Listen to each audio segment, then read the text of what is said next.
Right, there we go. That seems a bit better. If I just do some shuffling around, probably get it absolutely locked on there with the focus. So, right, well, that's a Battletech model. I think it's a Command HQ or something.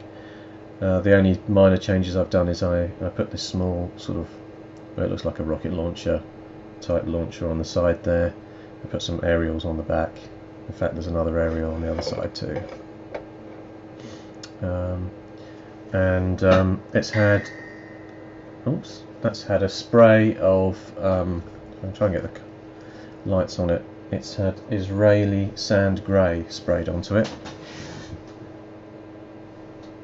which is a life colour paint, and goes on very nicely with an airbrush. And that's what I've been doing the base on all of these sort of 6mm models that I'm working on. And you can see how finely that goes onto the model when you airbrush it. It gives you a really nice base coat.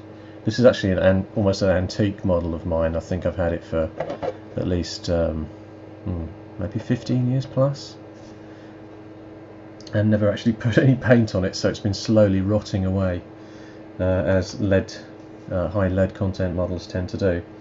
So what else have I got in that range? Well, I've been putting on some varied small decals, as you can see on these models. I think the last time I showed you these, I put a wash on them using one of these MIG filters, which I can just show you in the frame.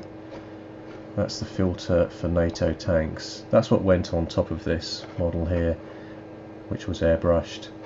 And then I've put some decals on there. You can see how small they are if I lift that up. There's even a very small one in the middle there as well. Now, they've also got a gloss on them. If you can see the shine there as I twist it, that's because I haven't sealed those decals on yet. I have used the, well, I haven't got it with me here actually, but it's by these guys, the Micro Sol it's called. If I move that down, that's Micro Flat, which is just like a clear varnish which seals in the decals, which I haven't done yet. And it just takes away that gloss look. Of course, when these models are finished, they'll be sorted out anyway as far as the gloss goes. They'll be matte dull coated, so it will be sealed in. So if you can see, there's a little decal. Try not to make it too bright on the back of that one as well. That one's from a company called Fighting Piranha Graphics. So is this one here, which is, I think, is Federated Suns, which is a Battletech faction logo. And I've done similar sort of thing on these other models here. I've not been too true to the whatever the faction is, because there's another different faction logo on the front of that very tiny tank, and also just things like that little detail you can see on the top there, which is the red decal that doesn't really do anything specific as far as markings are concerned, but I think once they're all dull coated on and the more weathering's done on these, because these are still in their early days as far as painting's concerned, those tyres all need to be blackened out and some more weathering done. You can see the gloss again on those decals, because I say they haven't been dull coated on yet, but they are flattened on. They've gone on quite smoothly. So on these Abraham's tanks, I've actually put the Federated Suns logo on the front. You can see again a kind of little strange circle dot on the top there, and a couple of other markings. Just adds a little bit of extra detail on there. I think one of these big APCs has got a variety of other ones on too, so I've put, you can see on the top of there, so little triangles, another one of those red dots. And in fact I've got more decals to do, because you can probably see behind this area here, these haven't had their camo done yet. These were just done today, so this is today's activity on these larger vehicles. So I'll bring them over. So they're mostly Battletech ones. They're on the larger scale tank. I think this is called a Rommel tank, just because it looks super cool really. If you're not familiar with the Battletech universe, you've probably never seen these before. But they're one of the finest 6mm super heavy tanks you can get on the market really. Fantastically sculpted, amazing detail on the top there, as you can see. The sort of detail you might expect on a 15mm or larger size tank. So you can see I'll get that out of the way. You can sort of see here now where sizing is going on with these. Here's this Israeli tank. This is what I would use as my sort of main battle tank. It looks suitably sci-fi, even though it's you know, a modern Israeli vehicle. Why not getting the light on it there? Mess about a bit with the lighting, but as you can see, I've put those decals on there too as well. It's got some small ones on the side here, as well as a blue one on the top, and a little spider on the back, which is a Fighting Piranha Graphics faction logo again for Battletech. So again, they'll just weather up nicely. In fact, on the subject of decals, I've got a little tray of them here, which I'll bring in, try and get them into focus. This took me an hour and a half, actually nearer to 2 hours, to cut all of those out. They are basically from Bandai, and I've got a massive range of them in there from various different Bandai decal sets that I've bought from eBay. They normally come from Japan, and these ones I've cut out for the next set of vehicles, like these ones which I'm still working out. So there you go, there's the progress this week on the vehicles. So continuing on, just a reminder again, there's a Battletech one. I've got some other Battletech vehicles in here. I think this is called a MASH unit. I quite like the fact it's got sort of nice shape to it with the wheels. Also, it has sort of what could be some sort of theatre in the back with glass windows. Well, I don't know if they're glass, but there's certainly windows on the back there, as well as a small sort of cockpit area on the front, and that nice track look to the little rails running through those middle of those tyres. So nice model, and so that's the MASH unit. That one's a sort of a command unit, and I've got another one here that I painted years and years ago. I probably painted this in about 1997-ish or something. It's called a Tokugawa.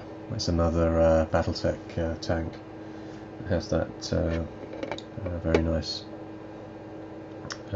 cannon with that sort of sensor blisters on the front there as well, which look interesting. And this was hand painted, of course, rather than airbrushed. I quite like the wheels on the back. And on a similar theme, I have another Battletech tank here, which, like that one with the wheels on the back, the tracks are sort of completely sealed within, and apart from where they come out at the back side. So very nice models. And back to the more traditional ones that I'm kind of mixing in with these. You've got a whole range here.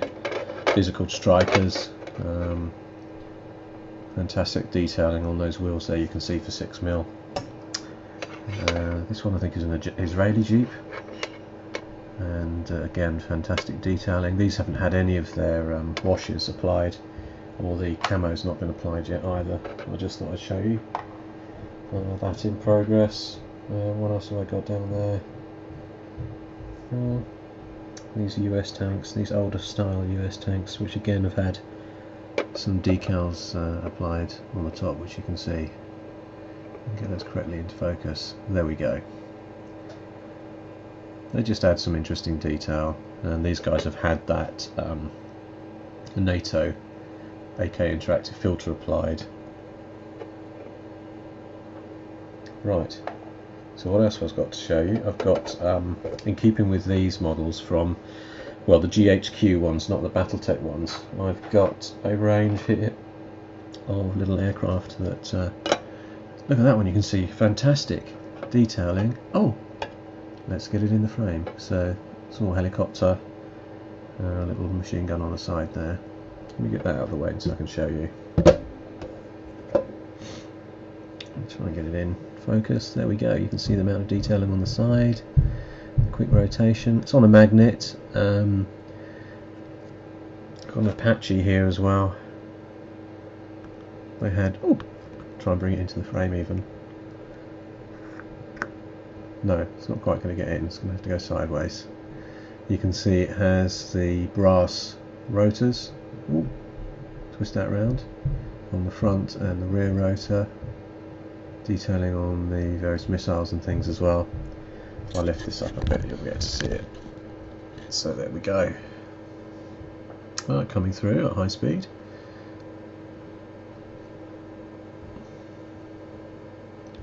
Missiles, wheels underneath, nice detailing. And so this is from GHQ as well. I just happen to have it on one of these telescopic rods from Corsec Engineering.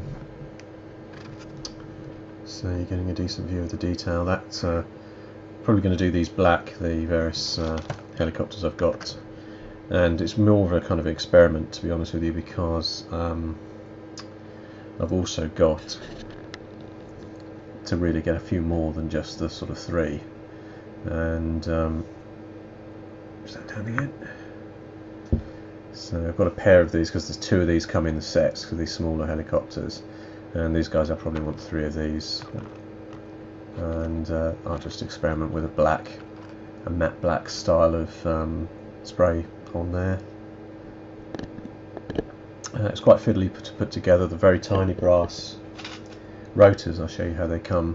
They come in one of those, and it has a spare one in the back. You can see it's got the GHQ branding on there, and it's etched brass. So you clip out those 2 rotors. They have a very nice inset section in the middle, which allows you to sort of put the 2 together so that they fit very cleanly onto each other. You get a very flush look to those.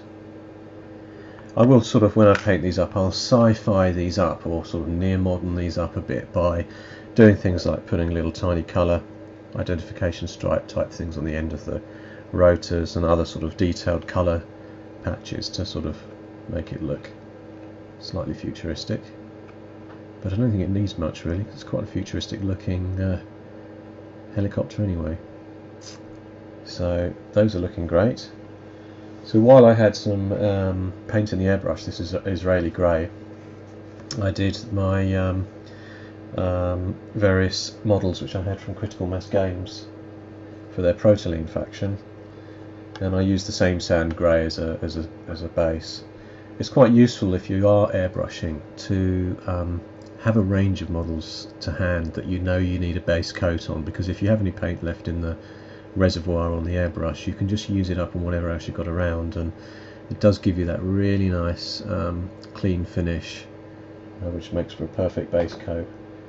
And here's the beast, the largest one of these Protoline walkers. This one has a sort of APC undercarriage, which you can see if you have a look around the back. You can see the exit point, and very fine models. I like them, and you can see the scale of the large one against the small one. I've got 3 of these small ones, which are APCs as well, because they have the little exit points on the back. But obviously these are like your light to medium. Probably I'd call this a medium class APC, a Walker in the Grunts Orals, and this one would be a heavy class APC, and there's some serious weaponry on the top of there as well.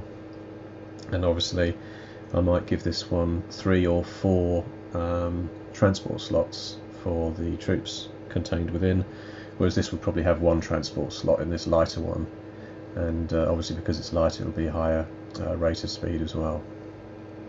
There are also mods in the Grunts game that you can apply, which you could give this extra speed with as well, or a boost once during the game to get it up the field and deploy the troops. So those are looking great. I can actually show you some previous ones of these. I'll just zoom in on this one here while I disappear and get another picture of the small helicopters. I'll be back.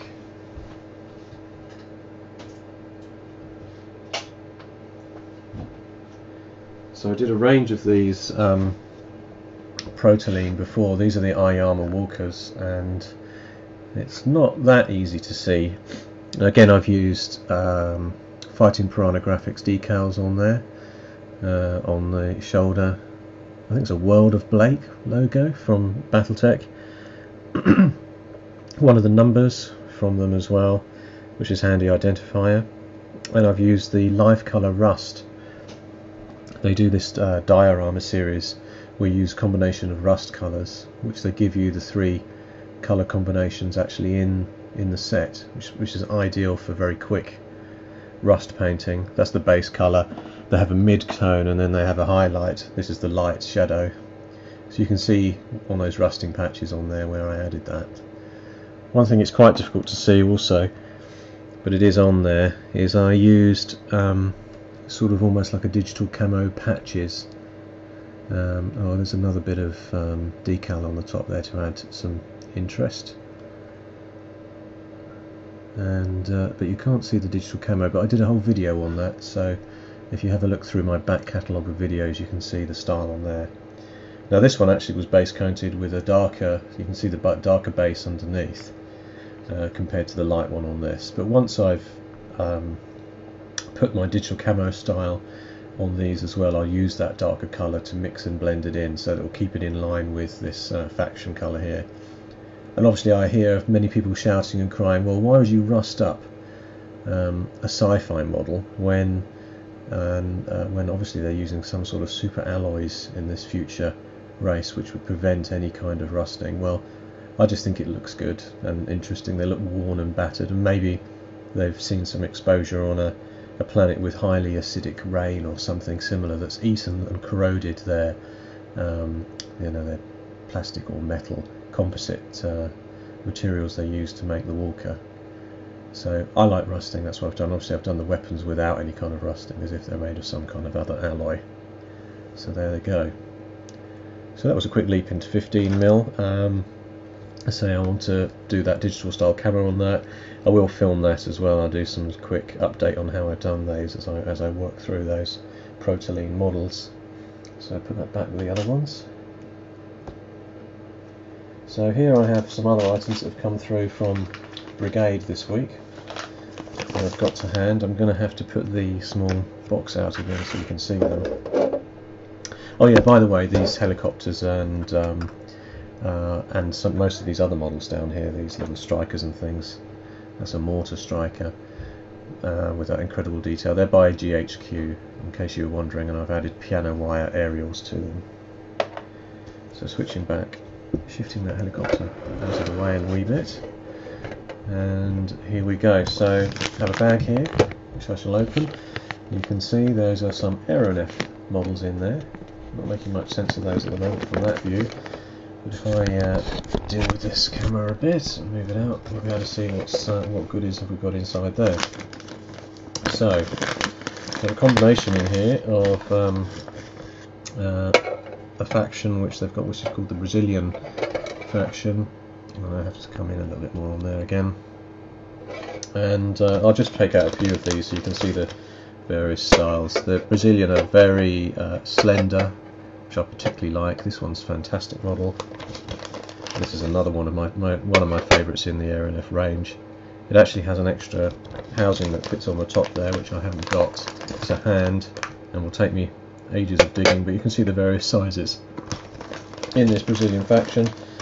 I'll go down to the smallest ones I've got, which have a really nice central sort of tank on them that does look very sort of Victorian style, and you could do that up as a sort of a brassy or black with maybe a rib of brass around there as well. Obviously I want to try and get the Brazilian colours in here, which is that sort of yellow, blue and green, isn't it, I think, in the Brazilian flag. So I might do stripes and things on there. You can see the sort of flash details that you have to tidy up on these, like those little tiny pinpricks on the top of the funnels. They're very easy to trim off, you know, very clean. You can see these have just come straight out of the bag with no preparation. You can see how little prep time you're going to need on these Aeronef models from Brigade. What I will do is just show you again the finished articles from my Japanese fleet. You can see the different style. These Japanese are sort of tug-like and rounded on the front, with the guns pointing out on the side there, and that's why I like the contrast between these. These I'll do in a kind of a lighter range of colours as well, and these old chaps obviously that I've already painted will be a nice opponent. Obviously Japan has never fought Brazil before, at least not that I'm aware of, but it'll make an interesting game to see these sort of slow moving rounded, chunky Aeronef models up against the slick looking Brazilian ones there. So what else have I got? I'll just flash again my carrier that I've got there for the Japanese fleet. You can see the top of the carrier with a little aircraft on, and I'll just put that into the background there. So what else have I got? Well, I've got the what's called the Turkish carrier, and here it comes. Shuffle these guys up out of the way there, and you can see that it has the sort of dirigible base with some sort of windows along the side, and if I remember correctly, yeah, it has a panel that fits in the bottom that provides the base location. I've got that somewhere in the bag. So basically that's the underside with this panel, and then this top side you put the carrier base on. You can see if I bring in the Japanese one again, the sort of difference in size there between the two. It's not much difference in size really. So okay, so this is the Turkish fleet carrier, but I'm going to use it in with my Brazilian models. And of course they have this one model in their faction. It's like a sort of a destroyer cruiser type, and it looks like it's already built based on a kind of dirigible balloon of sorts underneath there. So I think this is quite in keeping because it looks like a couple of those underneath. So it'd probably be fine to use that with the Brazilian faction in Brazilian colours rather than Turkish. And of course, you know, if we're looking back in history anyway, arms sales often sell around the globe with the different equipment, and therefore nothing to worry about as far as mixing and matching up the different factions in the Aeronef game. These are what I particularly like that have just come in. These are from the Italian faction, and they're the seaplane bombers. So those feel very much like the Studio Ghibli Porco Rosso style of aircraft, if you've ever seen that movie. And obviously they don't launch from, they launch from the sea rather than from a carrier. But I really like that style. I've got a set of 3 of those. They come as a set of 3 in the pack. And as far as aircraft to go on there, I've also got the Italian aircraft. I just don't know where they've gone. They're over here, I think.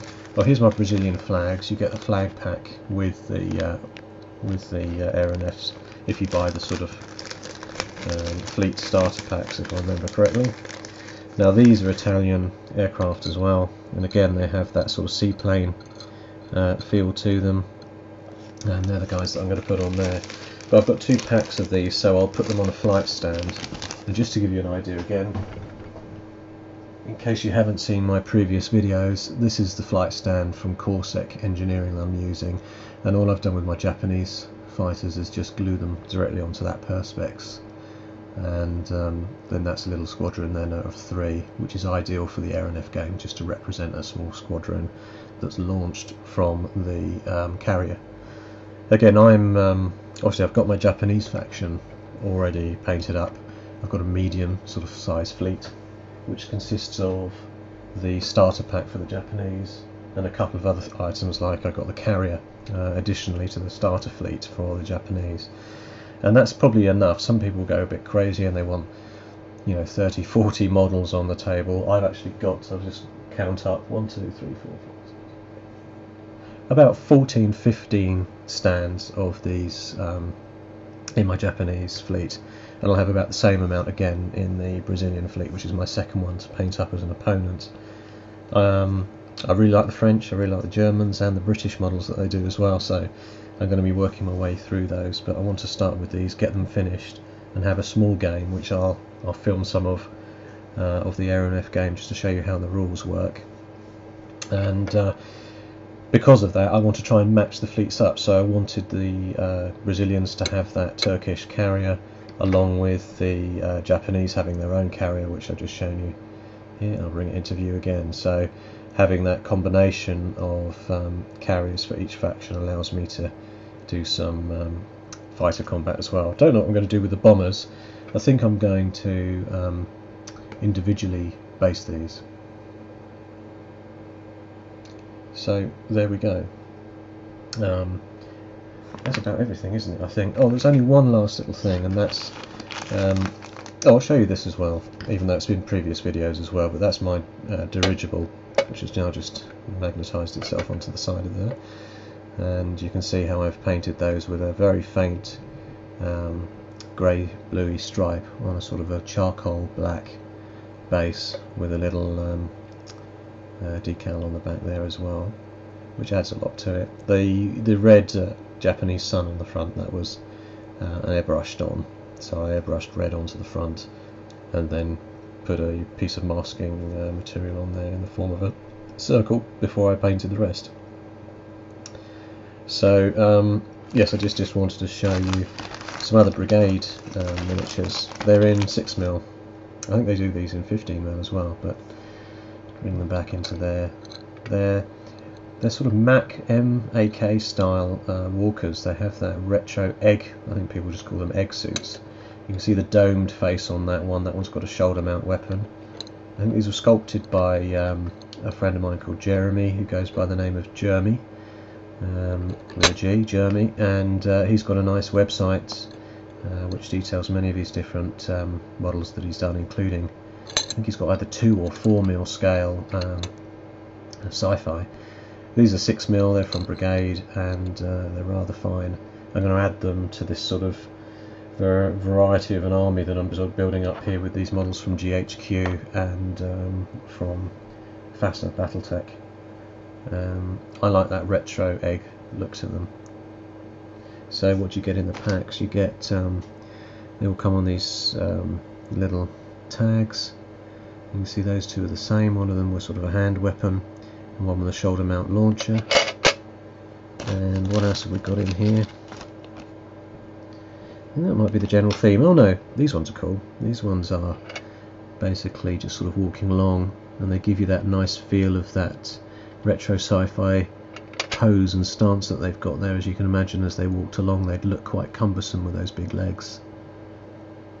Trying to see if there's a third sprue. So you get the guys walking, you get the shoulder mounts.